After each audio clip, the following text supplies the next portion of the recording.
Hello friends, मैं दुर्गेश आपका स्वागत करता हूं आपके अपने चैनल 5G स्टडी एग्जाम पर। आज मैं लाया हूं बहुत ही महत्वपूर्ण एवरेज के क्वेश्चन, जो कि आज का पार्ट 2 है दोस्तों। तो आज मैं बताने वाला हूं बहुत ही इम्पोर्टेंट क्वेश्चन, जो कि आए हुए भी हैं और आने की संभावना भी है एग्ज़ामों में दोस्तों। तो आइए देखते हैं ये सेशन पार्ट 2 एवरेज का दोस्तों। तो आइए देखते हैं पहला क्वेश्चन है निम्नलिखित संख्याओं का औसत कितना होगा। यानी कुछ संख्याएं दी गई हैं, जैसे कि ये दी गई है 76, 48, ठीक है, 76, 48, 84, 76, 48, 84, 66, 70, 66, 70 और 64, ठीक है। ये संख्याएं दी गई हैं और इनका औसत पूछा गया है, ठीक है दोस्तों। तो इनका औसत पूछा गया है। तो दोस्तों मैंने क्या बताया था आपका फॉर्मूला, क्या यानी ये क्रम में होती, अगर एक क्रम में होती तो इनका औसत निकालने के लिए पहली संख्या और आखिरी वाली संख्या हम जोड़कर 2 से भाग दे देते, और यानी कि इनका डिफरेंस जो था यानी सेम होता तो मैं पहली संख्या और आखिरी वाली संख्या को जोड़कर 2 से भाग दे देते और औसत निकल आता उनका, ठीक है दोस्तों। जैसे कि 1, 2, 3, 4, 5, 6, ठीक है, ये संख्याएं हैं। इनका औसत देखा जाए तो मैं उस तरीके से बताऊं तो 5, 1, 6 यानी कि 6, 1, 7 यानी कि 7/2 यानी कि ये 3.5 आ जाएगा, ठीक है। इसका और एक मैंने तरीका ये बताया था कि जितनी संख्या इधर से काटो उतनी इधर से, यानी कि एक इधर से, एक इधर से, एक इधर से, एक इधर से और एक इधर से, एक इधर से। अब कुछ बचा नहीं। इसका मतलब 3 और 4 के बीच कौन सी संख्या आएगी? 3.5। ये इस तरीके से भी आपका आंसर निकल सकता है दोस्तों।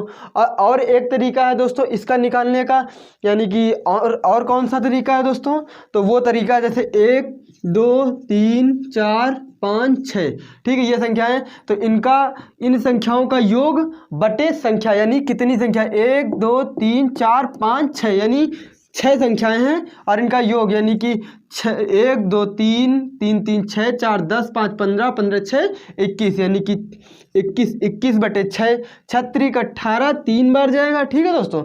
और बचेंगे इसमें 3, 6 पंचे 30 यानी पॉइंट रख के 5 आ जाएगा, तब भी यही आंसर आएगा, 3.5 आएगा दोस्तों।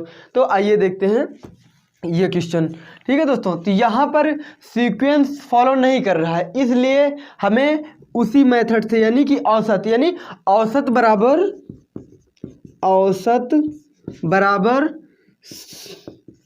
संख्याओं का योग बटे संख्या, यानी कि यहाँ पर संख्याएं वो जितनी, यानी जितने नंबर हैं, ये जितने नंबर हैं उनको नीचे रखेंगे और इन नंबरों का योग कितना होगा, यानी इन नंबरों का योग कितना होगा ये ऊपर रखेंगे और इसको भाग दे देंगे उससे। तो आइए देखते हैं इनका योग कितना होगा दोस्तों। तो इनका योग दोस्तों होगा, इनको अगर हम जोड़ेंगे तो इनका योग हो जाएगा 408, ठीक है दोस्तों। आप भी जोड़ के देख लीजिएगा, ठीक है।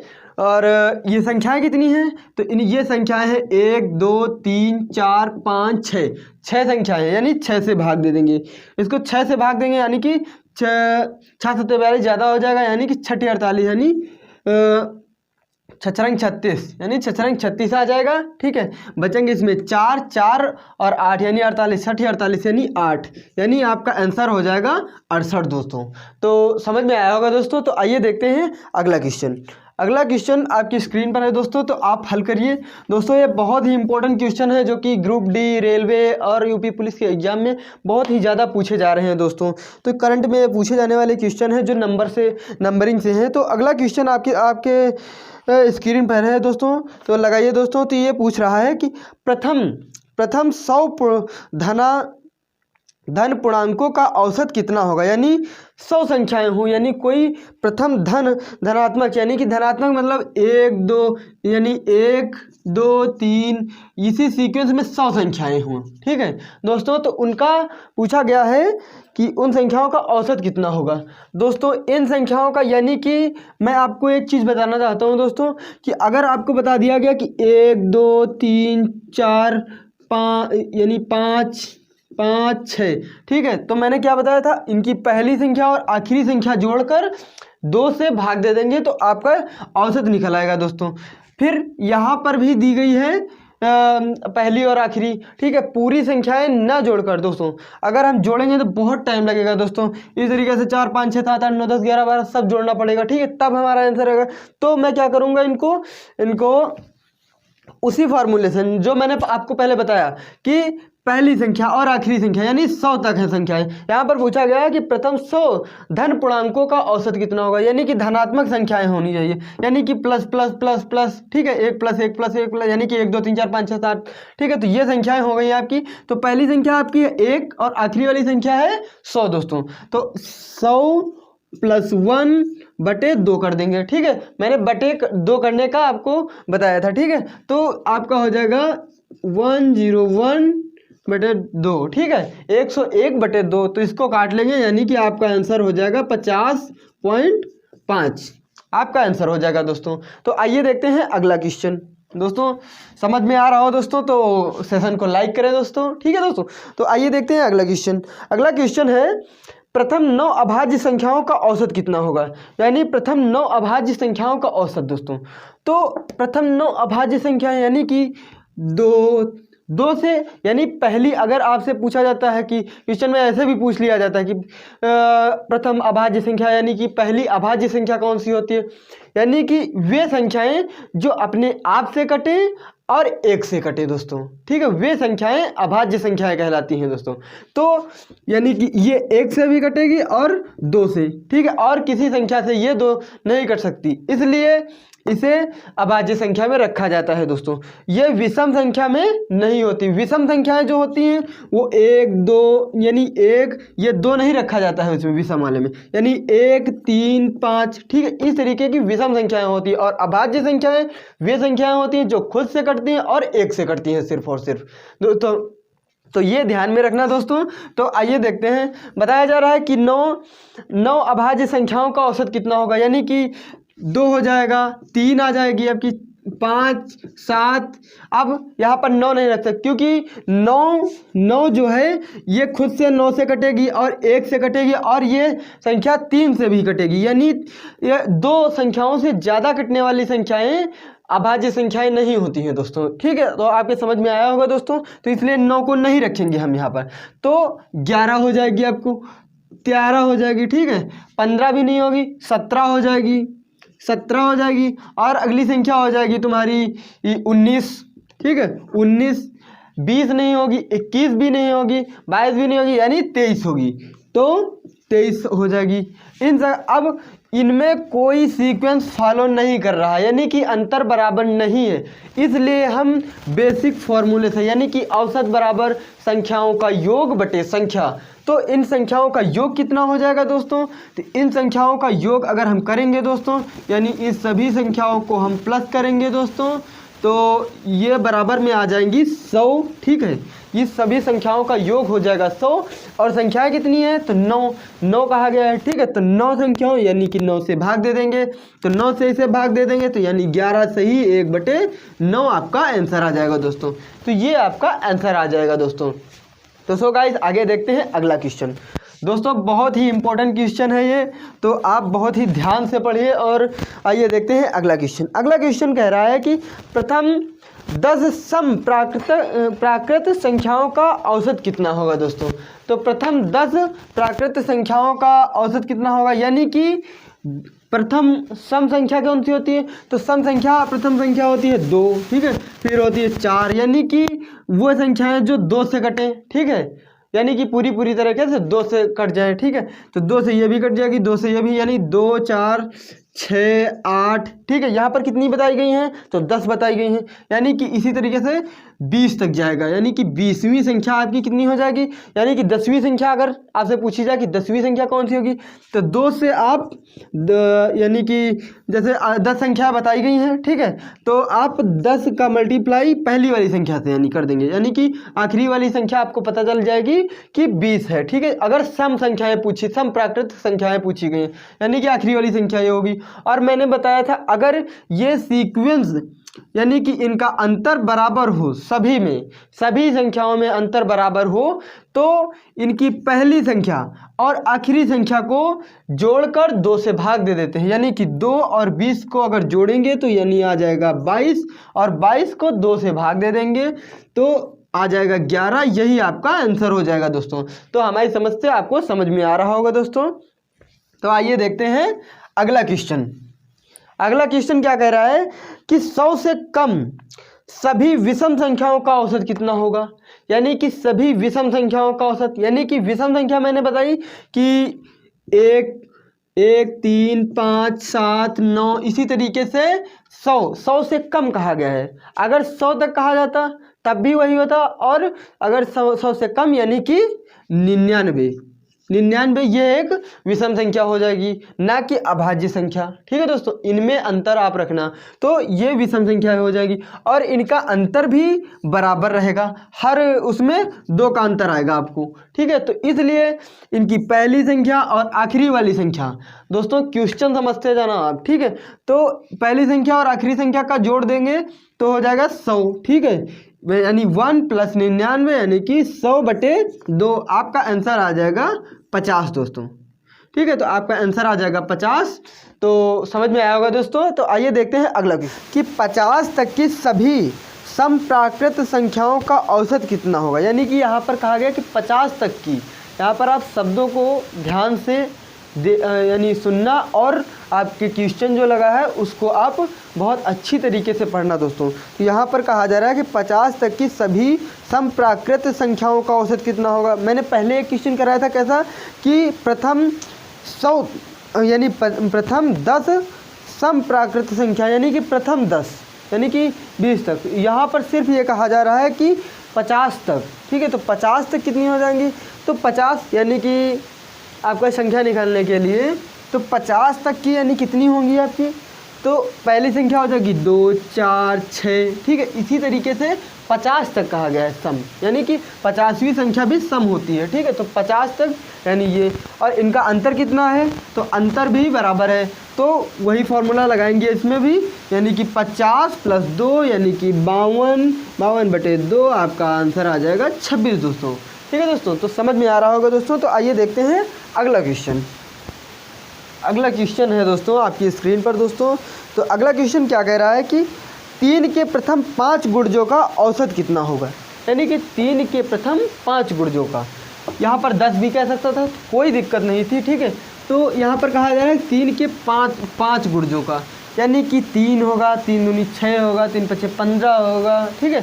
यानी कि 3 दूनी 6, 3 × 9, 3 × 12, 3 × 5 = 15, यानी कि 5 कहा गया है, ठीक है। यहाँ पर 5 कहा गया है, ठीक है। तो 5 गुणजों का तो मैंने लिख लिया, ठीक है, बहुत जल्दी।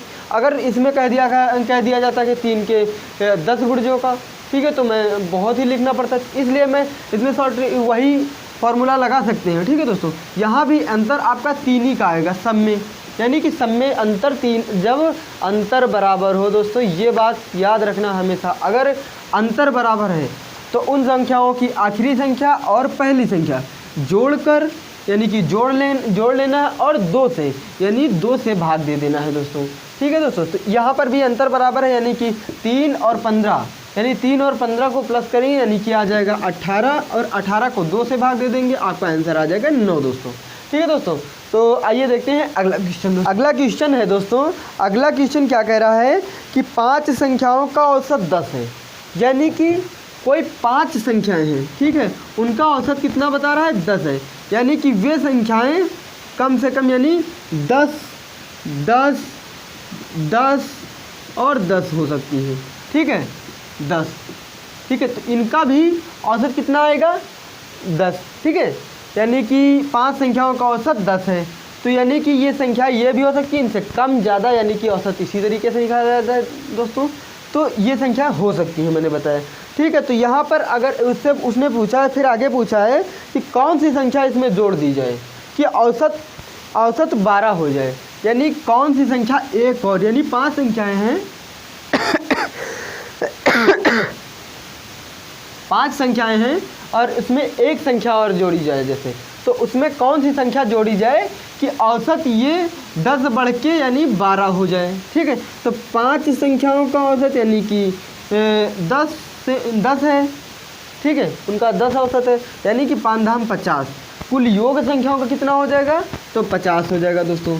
ठीक है, अगर एक संख्या इसमें और जोड़ दी जाए, ठीक है, तो यानी कि ये हो जाएगा 6 संख्याएं और इनका पूछा जा रहा है कि औसत 12 हो जाए, तो 12। ठीक है, यानी 12 × 72 आ जाएगा। अब इसमें संख्या कौन सी जोड़ी गई थी, यानी कि एक संख्या जोड़ने पर इनका औसत 12 हो गया, और संख्या कौन सी जोड़ी गई, यानी कि इनका पहले था औसत 50, जब वह संख्या जोड़ दी गई तो इनका औसत हो गया 72, यानी वह संख्या कौन सी जोड़ी गई तो इनका अंतर कितना होगा, यानी 22।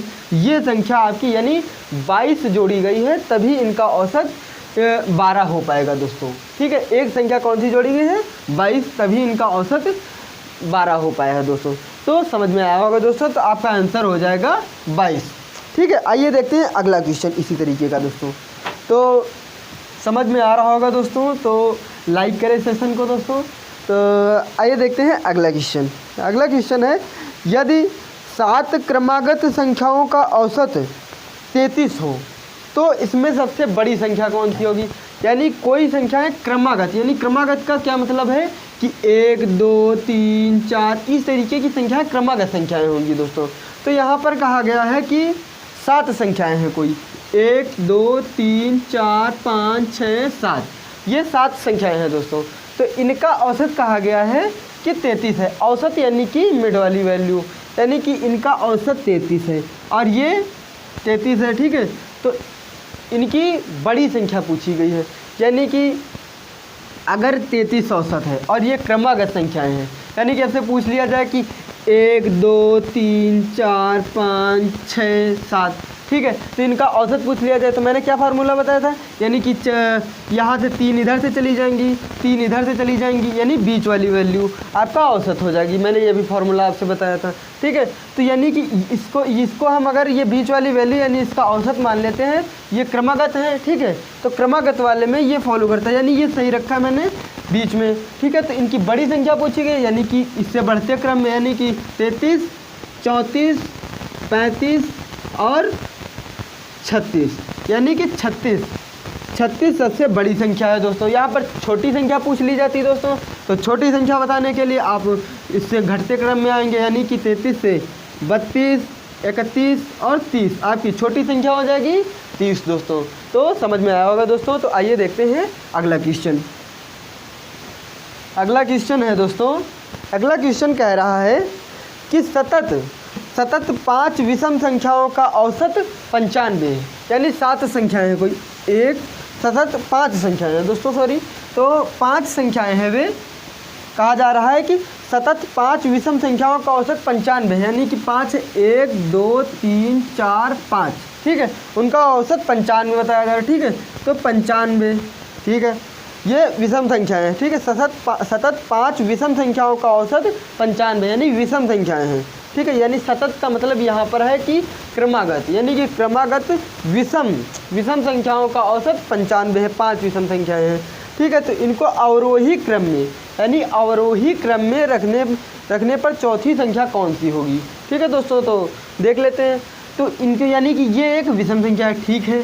ठीक है, विषम संख्या यानी कि बढ़ते क्रम में क्या होगा, तो ये अगली संख्या हो जाएगी 97 और 99। ठीक है, और इससे घटते क्रम में, तो घटते क्रम में हो जाएंगी 93 और 91। ठीक है दोस्तों, तो फिर इसमें क्या कहा गया है, आगे कहा गया है कि अवरोही क्रम में। ठीक है, अवरोही क्रम में, आरोही क्रम और अवरोही क्रम, यानी कि आरोही क्रम में ये लिखी है। ठीक है, यानी कि छोटे से बड़े की तरफ आरोही क्रम और अवरोही क्रम यानी कि बड़े से छोटे की तरफ। तो इस पर 99, ठीक है, 97, ठीक है, 95 और 93 और 91। और यहाँ पर पूछा क्या गया है कि पूछा गया है कि चौथी संख्या कौन सी होगी। चौथी संख्या यानी कि पहली, दूसरी, तीसरी और चौथी, यानी कि 93 चौथी संख्या होगी। यही आपका आंसर हो जाएगा दोस्तों। तो समझ में आ रहा होगा दोस्तों। तो आइए देखते हैं अगला क्वेश्चन। अगला क्वेश्चन आपकी स्क्रीन पर है दोस्तों। तो अगला क्वेश्चन क्या कह रहा है कि ए बी सी तथा डी 4 क्रमागत विषम संख्याएं हैं जिनका औसत 42 है। यानी विषम संख्याएं हैं और उनका औसत 42 है। यानी कि संख्या है ए, ठीक है, बी और सी, ठीक, सी और डी, ये 4 संख्याएं हैं और इनका औसत बताया गया, ये विषम संख्याएं हैं और इनका औसत बताया गया है 42। यानी कि कुछ बीच में आएगा। क्यों बीच में आएगा, यानी इन दो और इन दो के बीच में क्यों आएगा, क्योंकि वे विषम संख्या है और 42 एक सम संख्या है। ठीक है दोस्तों। तो यानी कि 42 के आगे वाली संख्या विषम संख्या कौन सी होगी, तो 43 होगी। अगली संख्या ये हो जाएगी 45, ठीक है। और इधर यानी 42 के इधर कौन सी होगी, तो 41 होगी और 39, ठीक है। और फिर यहाँ पर क्या पूछा गया है कि बी तथा डी का गुणनफल कितना होगा। तो हमारे पास बी भी निकल आई है, ठीक है, और डी भी निकल आई है।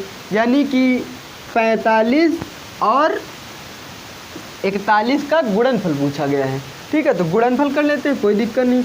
तो ये 45 किए जाएंगे, ठीक है, इनका मल्टीप्लाई करते हैं। 4 पंचे 20 का 0 आ जाएगा, 2 हाथ से लगाए, 4 चौक 16, 2 18, ठीक है। इनको प्लस कर लेंगे तो आ जाएगा 18 45। यही आपका आंसर हो जाएगा। यानी आंसर हो जाएगा 18 45 दोस्तों। ये आपका आंसर हो जाएगा दोस्तों। तो आइए देखते हैं अगला क्वेश्चन। अगला क्वेश्चन क्या कह रहा है दोस्तों कि कह रहा है कि 5 क्रमागत सम संख्याएं हैं, ठीक है, A B C D E का औसत 66 है। सम संख्याएं और उनका औसत 66 है, ठीक है। 5, तो उसमें आगे पूछा गया है कि बी तथा ई का गुणनफल कितना होगा दोस्तों। इसी तरीके का क्वेश्चन है, ठीक है। ये सम संख्या है और इनका ये कितनी संख्याएं हैं, ये संख्याएं हैं 5, ठीक है। तो 1 2 3 4 5, ये 5 संख्याएं। और अब यहाँ पर सम संख्याएं हैं और इनका औसत कितना दिया गया है, 66। यानी कि ये भी सम है अगर, तो इसको बीच में रखेंगे, बीच में, यानी कि 2 इधर से 2 इधर से बीच में है, तो ठीक है। तो इनका औसत 66 है, यानी कि 66 रख लेंगे, ठीक है। तो इनकी अगली संख्या कौन सी हो जाएगी, अगली संख्या सम होगी 68 और 70, ठीक है। और ये संख्या हो जाएंगी इसके पीछे वाली संख्या, यानी कि 64 और 62, ठीक है। तो इनमें पूछा गया है कि ये ए मान लेते हैं, ये बी मान लेते हैं, ये सी, ये डी, ये ई, ठीक है। तो यहाँ पर कहा जा रहा है कि बी और ई का गुणनफल कितना होगा। यानी बी कितनी है 64 और ई कितनी है, ये है 70, ठीक है। तो इनका गुणनफल पूछा गया, तो इनको मल्टीप्लाई कर लेंगे, यानी कि 0 से 0 तो रहेगा, 7 चौक 28 के 8 आ जाएंगे, हासिल आ जाएगा 2 और 7 छंग 42, 2 44, यानी कि 44 80 इनका आंसर हो जाएगा दोस्तों। तो सो गाइस, कैसा लगा ये सेशन। अगर अच्छा लगा हो दोस्तों तो इस सेशन को लाइक करें, शेयर करें और सब्सक्राइब करें दोस्तों। सो धन्यवाद दोस्तों।